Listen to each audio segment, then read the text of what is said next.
Dear student, आज के इस लेक्चर में हम लोग बोर्ड का बहुत इंपॉर्टेंट टॉपिक देखते रहे हैं, टेलीस्कोप, जो कि आना ही आना है।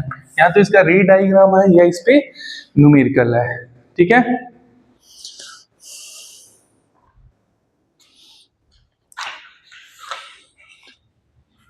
तो देखते हैं। इसका पहले रे डायग्राम समझते हैं। जो फर्स्ट लेंस लेते हैं बहुत ही बड़ा लेते हैं। ठीक है, क्योंकि जो रेज हमारी आ रही है वो कहाँ से आ रही है? इनफाइनाइट से आ रही है। तो इनफाइनाइट रे को ये क्या करे?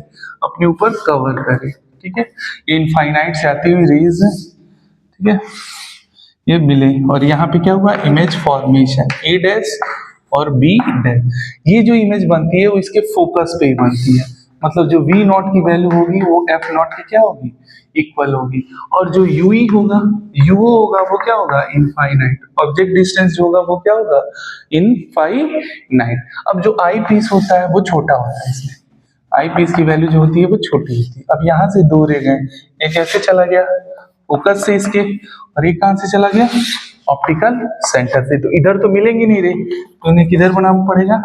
पीछे की तरफ। तो फाइनल इमेज बनी ए डबल डैश और बी डबल डैश। इसको क्या बोलेंगे?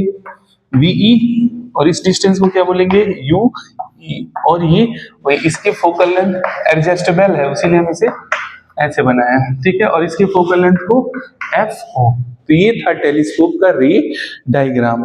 ठीक है, जो कि बोर्ड में 1.5 मार्क्स का आता है। क्लियर है? अब इसका डेरिवेशन करने जा रहे हैं। ठीक है, इस एंगल को ले लेते हैं अल्फा। ये देखिए रे कहां से आ रही है? तो ये देखिए ट्रायंगल बन रहा है जो कि इस ट्रायंगल के सिमिलर है। तो ये भी एंगल क्या हो जाएगा? अल्फा। क्लियर है? तो अब डेरिवेशन देखते हैं। m इज इक्वल टू क्या होता है? Beta by alpha. हमने देखा था बीटा को क्या लिख सकते हैं? Tan beta. और अल्फा को क्या लिख सकते हैं? Tan alpha. बीटा क्या होता है? फाइनल इमेज जो आंख पे एंगल बना है। देखिए फाइनल इमेज में ये ट्रायंगल बन रहा है या ये ट्रायंगल बन रहा है जो आंख पे इमेज बनाता है। ठीक है, ये बीटा। हमारी आंख जो है यहाँ पे कहीं है, ये हमारी आई है। ठीक है, फाइनल इमेज। तो बीटा को क्या लिख सकते हैं? ए डैश बी डैश। देखिए ए डैश बी डैश अपॉन ये वाला डिस्टेंस यूई। और ऑब्जेक्ट, ऑब्जेक्ट वो वाला ट्रायंगल की जगह ये वाला ट्रायंगल ले लिया, तो इसमें हाइट क्या हो गई? ए डैश बी डैश। ये एंगल अल्फा है और ये क्या हो जाएगा? यू नॉट बी डैश को क्या लिख सकते हैं? एफ ओ लिख सकते हैं। ठीक है, a dash b dash, a dash b dash cancel. तो m इज इक्वल टू क्या हो जाएगा? F o upon u e. ये हमारा जनरल फॉर्मूला हो गया। ठीक है, टेलीस्कोप का f o upon u e. अब इसमें दो केस देखेंगे। ठीक है, क्लियर है?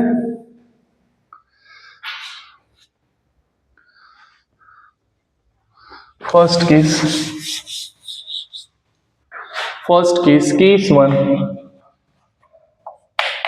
जब इमेज कहाँ हो? इनफाइनाइट पे बने। ठीक है, तो इमेज इनफाइनाइट पे बनती है तो यूई की वैल्यू किसके इक्वल हो जाती है?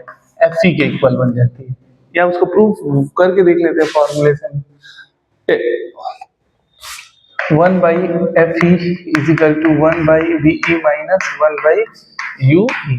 फाइनल इमेज इनफाइनाइट पे बन रही है तो 1 बाई एफ ई, ये इनफाइनाइट हो गया। यू ई की वैल्यू माइनस यू रखते हैं क्योंकि साइड है, माइनस माइनस प्लस। तो 1 by u e is equal to क्या हो जाएगा? 1 बाई एफ ई। और 1 बाई यू ई की वैल्यू यहाँ रखते हैं तो मैग्निफिकेशन क्या हो जाएगा? F o upon f.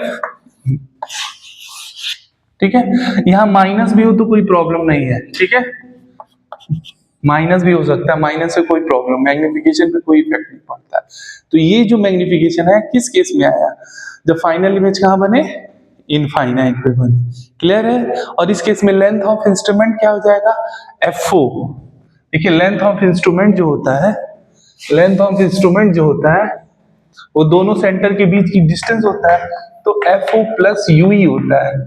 ठीक है, और यूई की वैल्यू क्या आई है? F E. तो length of instrument F O plus F E. किस वाले केस में? ये जनरल केस है और ये इनफाइनाइट वाला केस। क्लियर है? सेकंड देखते हैं, केस टू।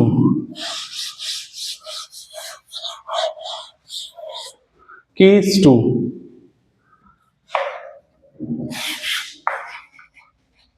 केस 2, जब फाइनल इमेज कहाँ बने, डी पे बने, ठीक है। स्ट्रेन डाई कंडीशन बोलते हैं, मैक्सिमम मैग्निफिकेशन बोलते हैं, ठीक है। नॉर्मल एडजस्टमेंट भी बोल सकते हैं इसको, ठीक है।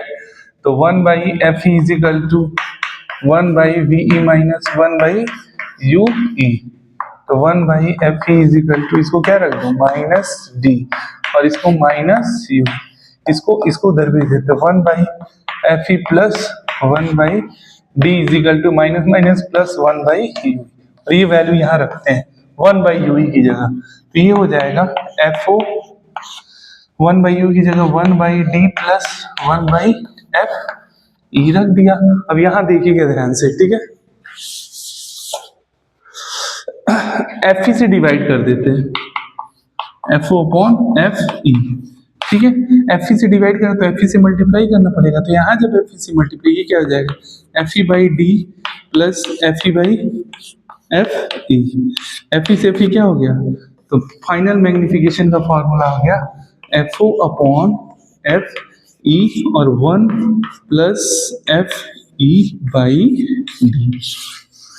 किस केस में, जब फाइनल इमेज डी पे बना, लेंथ ऑफ इंस्ट्रूमेंट तो वही हो जाएगा FO प्लस U। तो ये हमारा टेलीस्कोप था, वो भी कंप्लीट हो गया। क्लियर है, थैंक यू।